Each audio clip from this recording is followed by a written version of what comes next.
Tu as vu des miracles, Pierre. Tu as entendu des choses, Pierre. Tu as vu des paralytiques marcher. 1 heure, tu n'as pas pu te tenir devant moi. Pour certains, c'est le minimum. N'oublie pas, Marie, je t'ai mis l'enveloppe. Okay. Pour certains, c'est le minimum. Pour d'autres, non. Est-ce qu'on doit prendre ce passage à la lettre?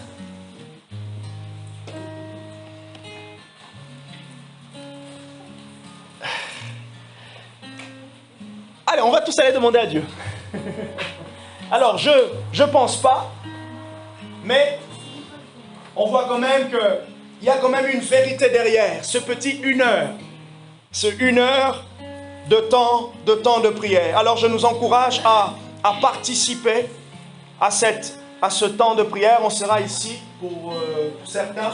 Et puis, si vous pouvez venir, vous venez. Si vous vous connectez, connectez-vous. Trouvez vraiment ce temps, disposez ce temps. J'ai envie que ces temps de prière, et je nous encourage chacun vraiment à prendre ce moment de ces semaines de prière de l'Église comme vraiment un temps aussi personnel de consécration. Ok? Comment est-ce qu'on s'habitue et on s'exerce dans la vie de prière? Par soi-même, on peut avoir du mal, mais on peut aussi saisir l'élan de l'Église. D'accord? Ok? L'élan de l'Église. C'est pour cela, tout enfant de Dieu ne naît pas avec une vie de prière forte. Personne ne naît, ne commence avec il est haut, il commence déjà à faire 5 heures du temps. Non. Non, ok? Et personne ne commence haut. D'ailleurs, même Jésus, dans les miracles que Jésus a fait, quand vous lisez chaque évangile, vous allez voir qu'il y a toujours un début avec les miracles de Jésus. Dans l'évangile de Marc, je commence dans l'évangile de Marc, Jésus a commencé avec la guérison d'une fièvre. Vous imaginez? Il a commencé avec la guérison d'une fièvre. Quand vous lisez la résurrection, Jésus n'a pas ressuscité quelqu'un qui était mort déjà 1 semaine avant. Non, le premier miracle de la résurrection, c'était quelqu'un qui venait de mourir. Donc, quelques minutes, à 1 heure, à 30 minutes. Vous voyez? Donc, pour dire qu'il y a toujours un début à tout. Mais maintenant, c'est l'exercice. C'est notre constance qui fait que nous avons la force, okay, d'aller, de monter et d'avancer de gloire en gloire. Comme a dit Rami, la prière est puissante. Et vous savez, la puissance de la prière, c'est l'exaucement. La puissance de la prière, c'est l'exaucement. Si on peut dire que la prière marche, c'est lorsqu'on voit la différence entre avant et après. Maintenant, puisque Dieu est celui qui exauce les prières, Exode, Hébreux chapitre 11, verset 6, nous sommes encouragés à persévérer dans la prière. Luc chapitre 18, verset 1, Jésus leur donna une parabole pour montrer qu'il faut toujours prier et ne jamais se relâcher. Généralement, lorsque le relâchement vient, le relâchement fait comme si vous revenez en arrière. Le relâchement généralement vient lorsque les choses commencent à bouger spirituellement. Le relâchement n'arrive pas souvent au début. Ou soit si vous avez le relâchement au début, ça veut dire que le début, lorsque vous allez commencer, vous déclenchez spirituellement quelque chose. Et lorsqu'il y a déclenchement, il faut toujours attendre manifestation. C'est pour cela que j'ai déclenché des choses dans ta vie, Blancy. J'ai prié pour le déclenchement et je sais que c'est le mot que j'entendais pour toi. Pas simplement pour toi, mais aussi pour ton mari. Et donc, cette semaine de prière, disposons-nous. Je vais nous encourager aussi à jeûner.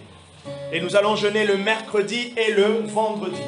Je vais voir si j'ai le temps pour m'accorder ce petit moment pour expliquer, pour voir un peu la situation du jeûne de tout un chacun. Ok? Je sais qu'il y a certains qui sont habitués à jeûner, d'autres non. Le but ici, c'est l'exercice, ok? Petit à petit, on va monter. Comme les semaines de prière, on faisait 30 minutes. On a avancé comme ça 30 minutes pendant presque 3 mois et après on est monté à 1 heure. On sentait que 30 minutes, ça passait vite. Ok? Et petit à petit, on s'habitue. Et vous allez voir que dans les 1 heure, on arrive de fois 1h05, 1h10. Vous voyez? Donc, c'est déjà un exercice. Et le jour où on va se dire, on va arriver à 1h30, on va s'exercer à 1h30. Ce n'est pas toujours spirituel quand vous souhaitez faire 1 heure et la première fois ou les premières fois, vous sentez que c'est dur. Simplement, vous devez vous habituer. Ok? Mais il faut savoir aussi qu'il y a cette force que le Saint-Esprit donne pour pouvoir prier. Vous savez que persévérer, c'est aussi l'aide de Dieu. Dieu nous donne, Dieu nous aide à persévérer. Dieu nous aide à persévérer, autant dans notre vie chrétienne jusqu'au retour de Jésus, mais aussi dans notre démarche. Ok? Dieu nous aide à pouvoir persévérer, parce que c'est la persévérance qui nous amène au bout et à voir le résultat. C'est la persévérance. Et celui qui veut toujours nous empêcher, c'est le diable, c'est notre chair. C'est les situations, les circonstances tout autour veulent parler. Ils ont une voix un peu forte. Ils sont très orgueilleux. Tu as commencé à prier, ça n'a pas changé. Ça fait 6 mois, ça n'a pas changé. Mais est-ce que tu t'es posé la question, tu as posé la question à Dieu? Qu'est-ce qui se passe depuis les 6 mois où je commençais à m'engager? Qu'est-ce qui se passe spirituellement? Peut-être tu ne t'en rends pas compte, mais il y a des choses. Dieu ne t'a pas peut-être donné une vision, mais est-ce que, pourquoi je suis toujours bloqué? Je commence toujours, je dois toujours m'efforcer avant de commencer. Ça peut aussi être un signe spirituel qui veut dire que ta motivation veut changer quelque chose. Non, la situation doit rester pareille. Non, non, non, non, non. Dieu est en mouvement. Dieu est en mouvement même quand il te dit reste là. Même quand il te dit reste à cet endroit-là, il est toujours en mouvement. Et maintenant, la statique de Dieu est très différente de la statique du diable. La statique de Dieu, le fait de rester à un seul endroit est très différent de celui du diable. La statique du diable veut dire quoi? Rester à un même endroit sans aucun avancement, aucune conséquence. Sans rien changement. Aucun changement.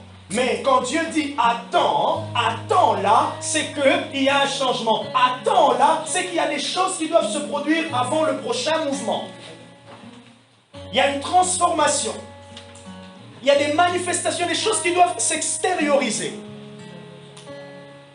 C'est pour cela, la combinaison entre la parole prophétique et la parole prophétique et l'action, c'est que la parole prophétique vient nous donner une certaine révélation de la situation présente. Première chose, la parole prophétique vient nous dire qu'est-ce que je peux faire qu'est-ce que je peux faire maintenant pendant que j'étais en train d'attendre. Qu'est-ce que Dieu est en train de me dire maintenant? Ok? Et d'ailleurs, quand on attend quelque chose de Dieu, on n'attend pas en croisant les pas. Mais l'ennemi, lui, il aime qu'on attende en croisant les pas. Vous voyez? C'est différent la statique. Rester au même endroit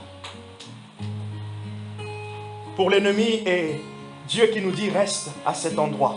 Attends. Acte chapitre 2 Acte chapitre 1 nous montre comment est-ce que les disciples ont attendu. En priant. Avec Dieu, on attend dans l'action. Mais on attend avec quoi? On attend avec ce qu'il a déjà dit. Et on attend aussi avec sa parole qu'on a entendue avant. J'attends Dieu avec sa parole qui m'a dit attends. J'attends Dieu avec sa parole qui m'a dit je ferai. J'attends Dieu avec la promesse d'avant. Jusqu'à ce qu'il donne une autre promesse qui va encore motiver mon mouvement. Et c'est cet exercice-là que le champion, le Saint-Esprit, nous aide à faire et nous rendre victorieux à chaque instant.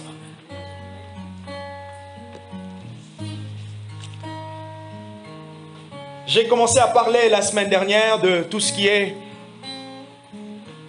plénitude. Vous m'avez donné le message, il était 30, plus de 30 quand vous m'avez donné le message. Plénitude, c'est notre thème et j'ai parlé de la théologie de la plénitude la dernière fois. J'ai défini la plénitude comme l'épanouissement.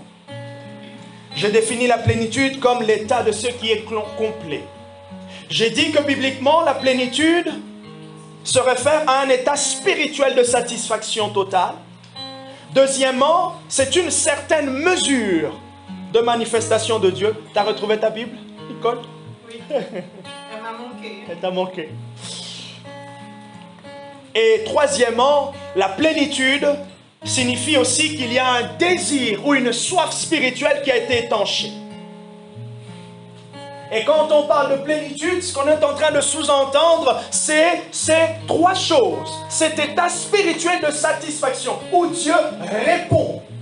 Où il y a un besoin qui rencontre une réponse. Et dans la présence de Dieu, ah, Saint-Esprit, merci. Vous savez pourquoi on vient dans la présence de Dieu? Pourquoi on s'approche de Dieu dans la prière? Parce que nous espérons qu'il entend, parce que nous espérons qu'il répond, parce que nous espérons être satisfaits de sa réponse.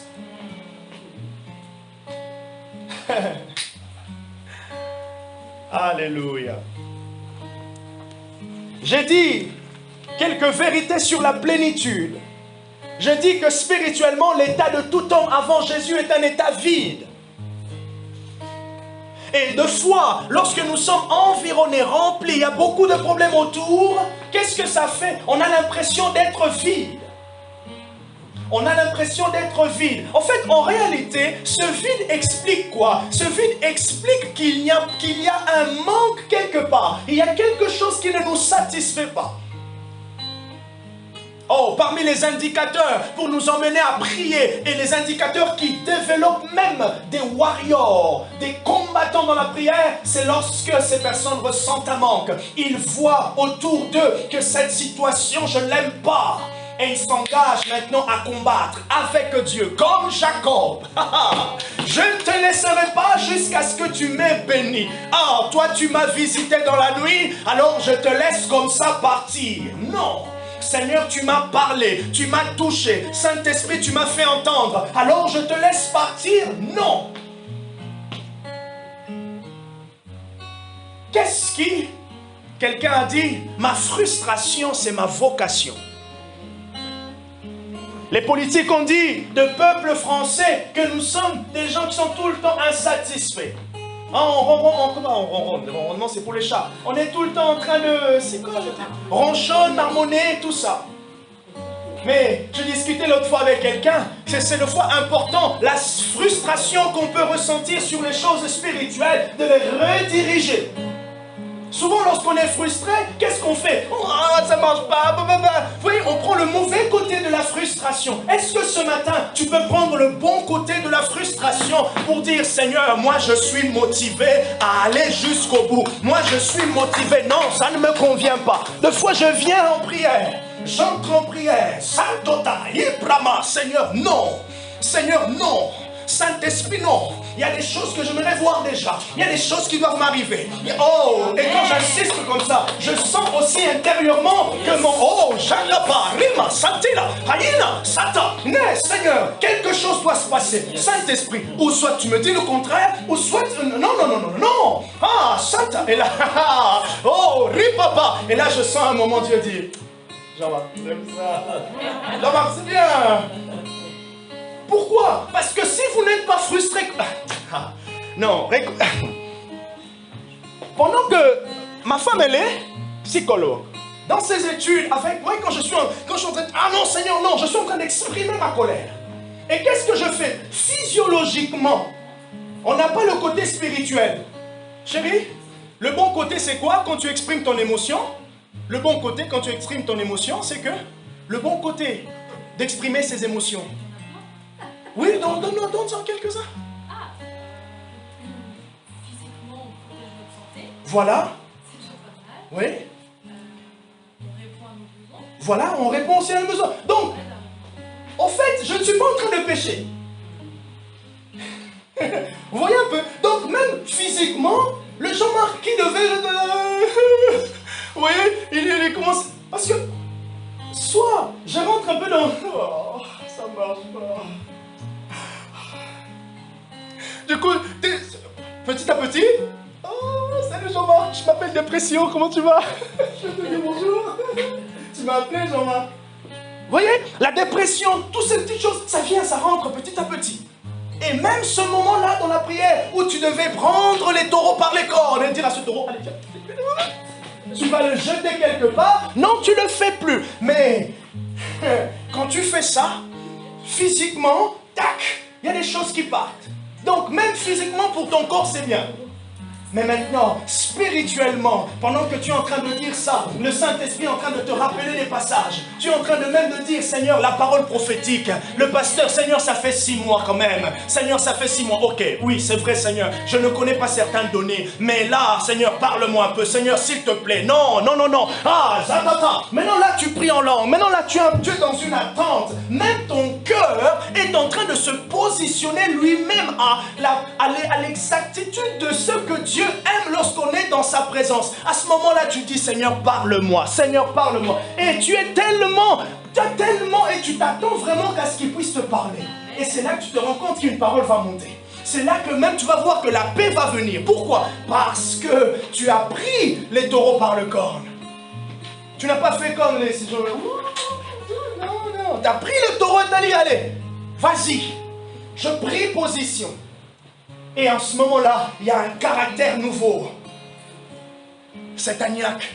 Et c'est là que la personne revient, elle passe comme Ramine, elle dit, la prière a une puissance. Oh. T'as envie de dire, tu le découvres simplement aujourd'hui? T'as envie de dire, attends, repense juste un tout petit peu. Qu'est-ce qui s'est passé?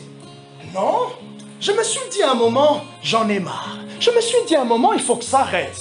Mais du coup... J'ai envie de te dire, mais tu sais, si tu l'avais dit il y a 1 mois, tu allais vivre ça aussi. Hein? Vous voyez? Ah, c'est warrior dans la prière. Saint-Esprit, je ne sais pas comment j'ai basculé ici, mais... J'ai dit que l'homme est dans un état spirituel vide. Et lorsque Dieu répond de cette manière, on sent monter la conviction. On se sent rempli. Il y a un passage biblique que j'ai partagé à Anne-Marie. Et je nous ai peut-être même partagé hier dans la réunion de prière. Mais un passage biblique qui m'a beaucoup parlé. Proverbe 18, le verset 20. Ce texte dit, l'homme est rassasié par ce qui sort de sa bouche. Ah! Et je ne sais pas, pendant que je lisais ce passage, les paroles, le parler en langue est monté dans mon cœur. Je dis, oh. Et Dieu me faisait comprendre que lorsque tu parles en langue, tu es en train de rassasier ton ventre. Or, bibliquement et prophétiquement, le ventre, les entrailles, c'est là le siège des choses, le siège des émotions, le siège même du prophétique. Et le Saint-Esprit faisait comprendre que tu veux te rassasier des choses auxquelles tu t'attends, mais quel est l'exercice de ta bouche? Est-ce que vous voyez ce que je veux dire? Qu'est-ce qui sort de ta bouche? Qu'est-ce qui sort de ta bouche? Or, j'étais en train de comprendre que généralement, ce qui sort de notre bouche, au fait, est en lien avec ce qui est dans notre cœur, premièrement. Ce qui sort de notre bouche est en lien avec ce qui est dans notre pensée. Ce qui sort de notre bouche est en lien avec ce que l'on voit. Ce qui sort de notre bouche est en lien avec ce que l'on a entendu. Mais le Seigneur me dit, la foi vient de ce qu'on entend. Et ce qu'on entend vient de la parole de Dieu. Il peut t'arriver d'avoir du mal à prier en français. Ah, prier en langue. Et peut-être même pendant que tu es en train de prier comme ça, tu sens que tes idées sont tellement prises. Oh, c'est ce que j'ai expérimenté cette semaine. C'était mardi, je crois. Mes idées prises. Ah, 30 minutes après de prier en langue, je sentais que ça montait pas. Je sentais que j'étais lourd. Non, j'ai pris ce texte. J'ai commencé à proclamer Proverbe 18, verset 10. Le nom de l'Éternel est une tour forte. Et Jean-Marc se place là et il est hors d'atteinte. Hors d'atteinte de la peur. Hors d'atteinte des échecs. Hors d'atteinte, Seigneur, de tout ce qui peut le peser. Lakato, Jaka, Seigneur, maintenant pendant que je prie en langue, ma bouche, mon ventre est en train d'être rempli de l'espoir que je m'aimerais voir dans telle situation, de ceci, de cela. J'ai papa, Ramanta. J'avais la parole. Et peut petit à petit, 40 minutes, 45 minutes, je commence à sentir. Moi, je sais quand je suis en prière, comment je suis bien. Chacun aussi sait quand il est en prière, comment il se sent, ok? Et ça, c'est l'indicateur pour savoir que les choses sont en train de se passer spirituellement. Et quand j'ai commencé à sentir que mon cœur était de plus en plus en paix, oh, même le flot des langues a changé. Vous avez vu? Le flot des langues, la fluidité dans le parler en langue. C'est pas parce que vous parlez en langue, ça fait 15 ans, que vous aurez toujours la même fluidité. Quand votre cœur est lourd, vous sentirez que même le parler sera lourd. Or, la Bible dit quoi? La Bible dit quoi en ce qui concerne la plénitude? La Bible dit que c'est de l'abondance du cœur que la bouche parle. Donc, s'il n'y a pas d'abondance dans ton cœur, tu ne pourras pas parler. Regardez maintenant ce qui se passe. Est-ce que ça va? Regardez ce qui se passe. C'est l'abondance du cœur que la bouche parle. C'est l'abondance du cœur que la bouche parle. Donc je peux déjà dire à Dieu, Seigneur, remplis ma bouche, comme j'étais en train de prier tout à l'heure. Saint-Esprit, remplis mon cœur. Je peux même me poser la question, quelle est l'abondance qu'il y a dans mon cœur en ce moment? Quelle est l'abondance qu'il y a dans mon cœur en ce moment? Quelle abondance il y a dans mon cœur? Ah Seigneur, j'ai l'impression que c'est un peu mitigé. Donc, Saint-Esprit, c'est peut-être mitigé, mais ça doit basculer. Ah, Shaka Papa, Yatata. Je m'accroche aux paroles des promesses. Je m'accroche et je les proclame. Je mets mon nom. Le nom de l'Éternel est une tour forte. Jean-Marc, il court. Et je dis à Dieu, Seigneur, dans mon état, je cours vers la tour forte. Seigneur, je viens me réfugier. Oh Jésus, je viens me réfugier. Seigneur, peut-être que j'ai tort, mais je viens me réfugier quand même. Et là, souvent, le diable dit, ah, toi aussi, il ne fallait pas que tu sois comme ça. Mais il est en train de nous dire, il ne fallait pas que tu sois comme ça. Et pourtant, c'est lui qui est en train de nous attaquer pour qu'on soit comme ça. Et pourtant, Dieu dit, non, t'inquiète pas, reste là. Reste là, derrière moi, suis. Reste là, derrière moi. C'est de l'abondance du cœur que la bouche parle.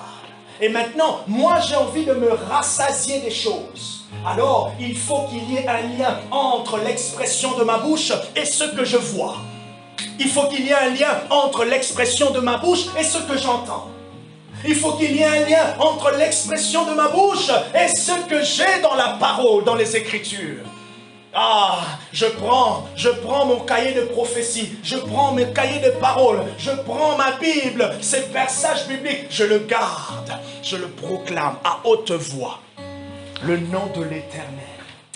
Ah, je disais tout à l'heure avec les autres, pendant que je suis là, je sens que cette situation me prend tellement. Pleure. Ah, pleure. Shakata, essuie tes larmes. Pleure.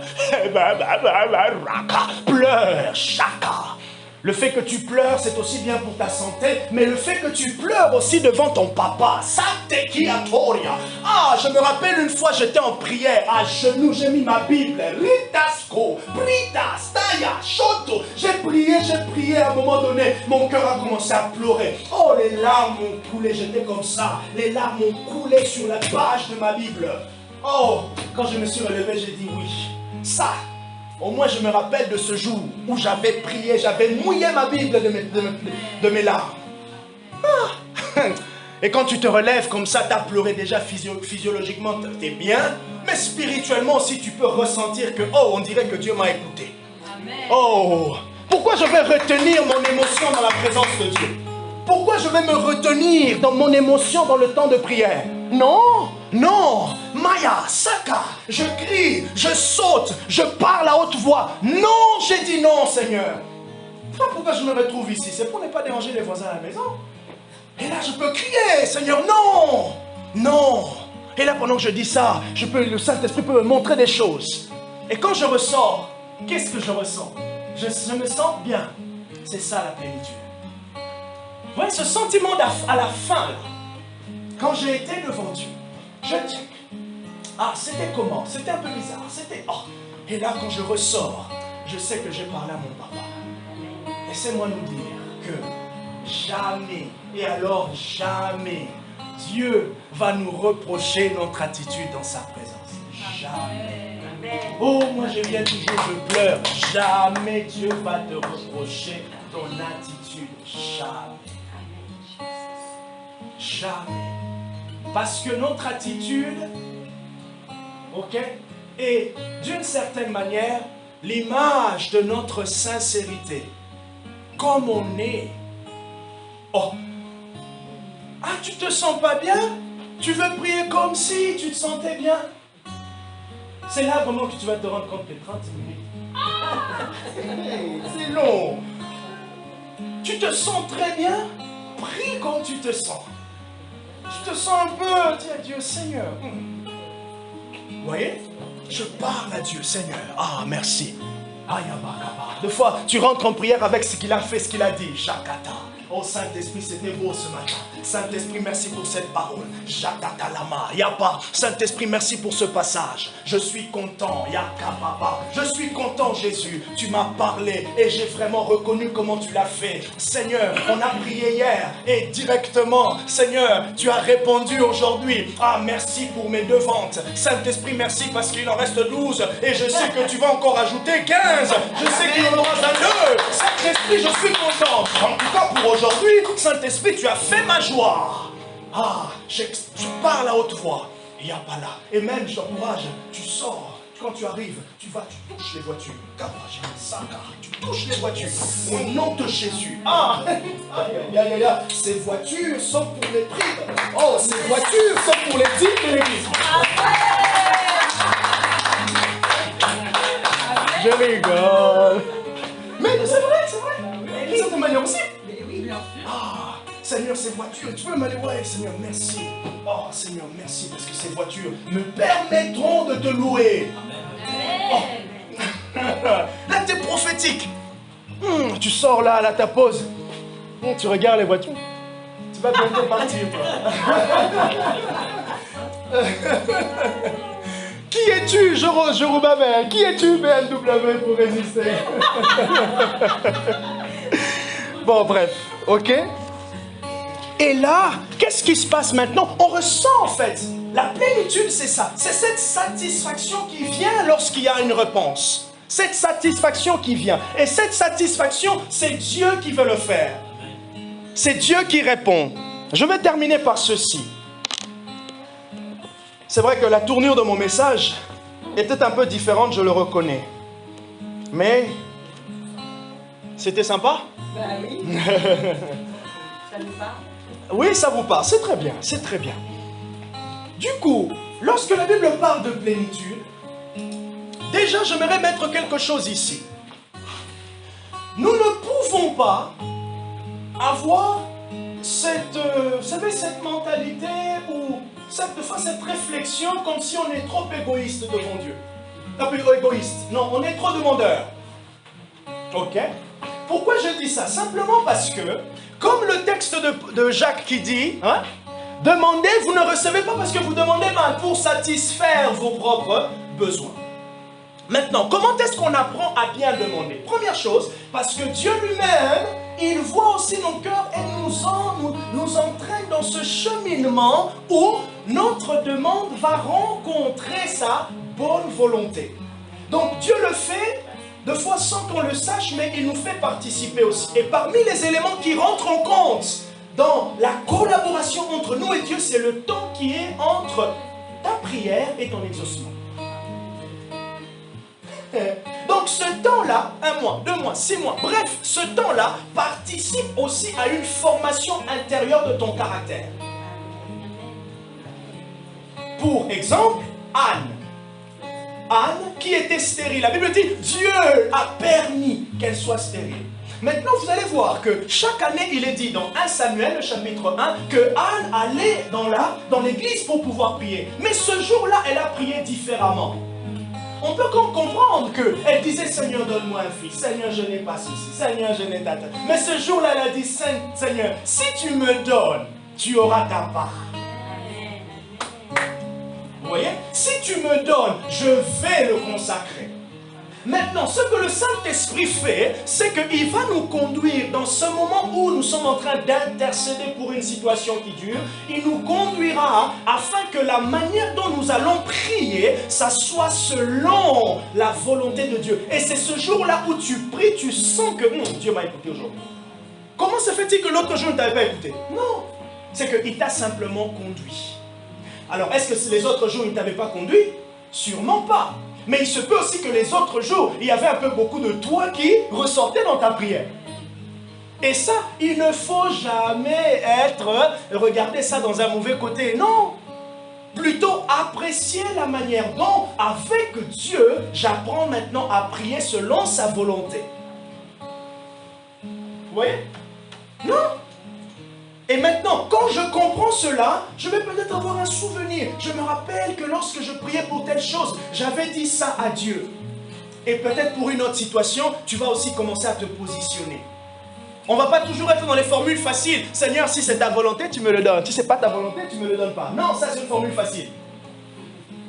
Seigneur, dans ce que je te demande, tu sais voir le degré de mon cœur par rapport à ce sujet. Seigneur, ça me pèse.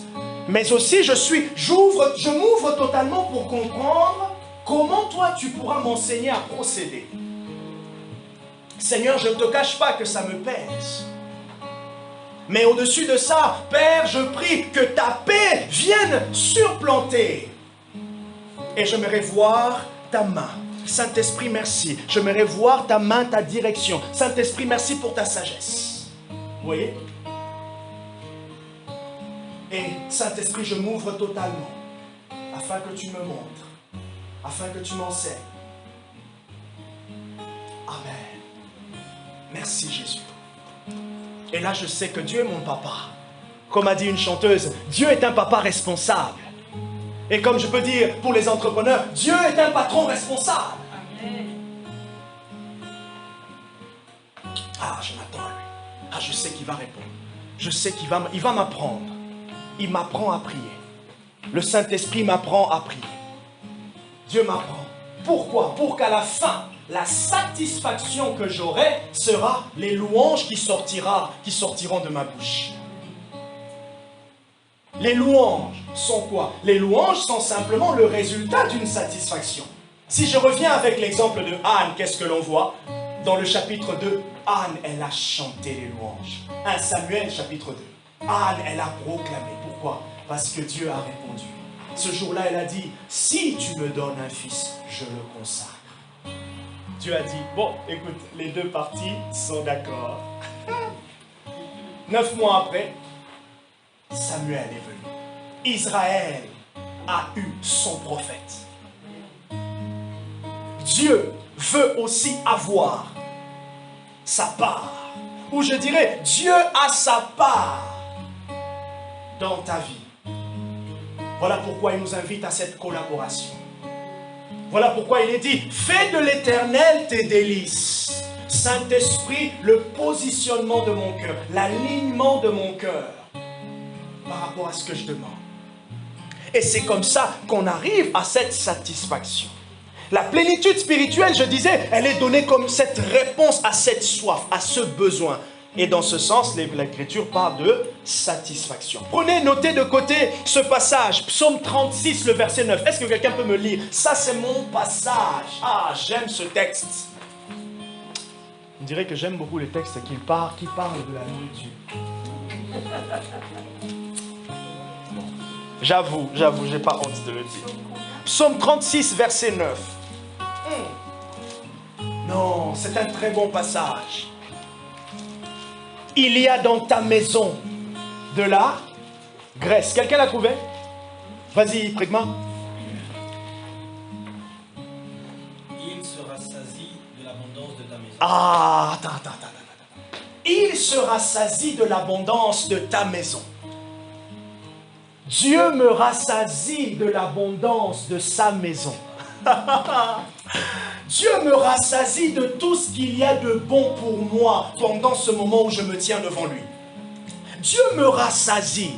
Et cette satisfaction n'est pas simplement dans les sujets de la vie, mais cette satisfaction, c'est aussi spirituel. Et il dit quoi? Il et tu les abreuves au torrent de tes délices. Oh, et je suis abreuvé au torrent de ces délices. Saint-Esprit, merci parce que pendant que je prie en langue, pendant que je chante, pendant que je lis la Bible, Seigneur, tu es en train de m'abreuver. Tu es en train de m'emmener au torrent de tes délices. Tu es en train de me faire déplacer. Psaume 23, je vous encourage à le lire. L'Éternel est mon berger. Qu'est-ce qu'il fait? Il me conduit dans des verts pâturages. Dieu connaît ma faim. C'est le berger qui connaît la faim des brebis.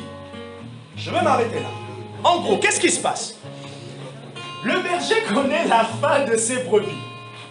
Les brebis connaissent quoi? Les brebis sont habituées aux habitudes, au rythme établi par le berger. Notre chat, quand il commence à faire 18h45, 50, le concert a commencé. Le concert a commencé. Miaou, miaou. Je peux ton téléphone et n'importe quoi, il va entendre miaou, miaou. Le concert a commencé jusqu'à ce que. Et là, il devient mignon. Hein. Tu viens, il te caresse, il vient.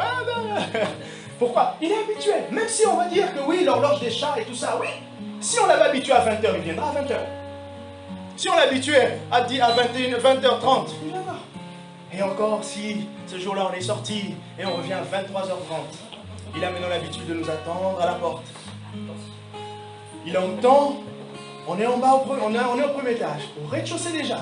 Il a l'impression d'entendre les bruits du couloir. Ah, je vous assure, c'est très marrant à voir. Hein. Je vous assure, c'est très marrant, c'est trop beau.